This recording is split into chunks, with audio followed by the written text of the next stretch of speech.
May logo pa rin po ba ng Apple sa likod? Sa sample pic, sa showcase, wala. Yes, meron.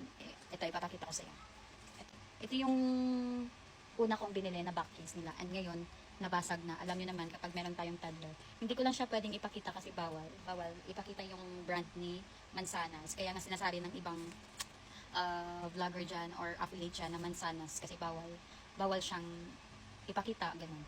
And bawal siyang sabihin. Kaya, eto, meron siyang ganun. And eto, bumili ako ng bago. And yung bago ko is kulay pink. Tara, sabay natin buksan. Actually, May 31 pa ito dumating sa akin. Anong date na ngayon? July na si July 5. Diba? Hindi halatang sobrang busy ko. Alam niyo na, kapag nanay na, nakakalimutan yung mga bagay-bagay.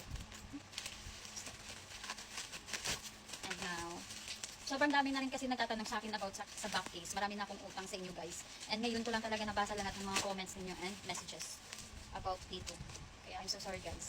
Iisa-isahin ko kayong sasagutin. Ito siya pagdarating. Ayan. And I'm so excited kasi kulay pink yung napili ko. May kasama na siyang ganito. Yung blue na pandikit nila. And then, ito, gagamitin mo siya pang or pangtanggal ng mga nabasag na glass. And then, wait lang. And then, the back case. In fairness, maganda yung packaging nila ngayon kaysa noon.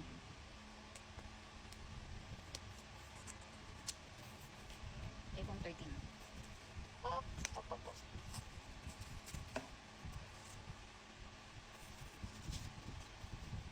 Like pink? Pink siya. Digaan ng kulay pink siya guys. See you na lang sa next video kasi ituturo ko sa inyo kung paano ko siya nilalagay. So ayan, bye!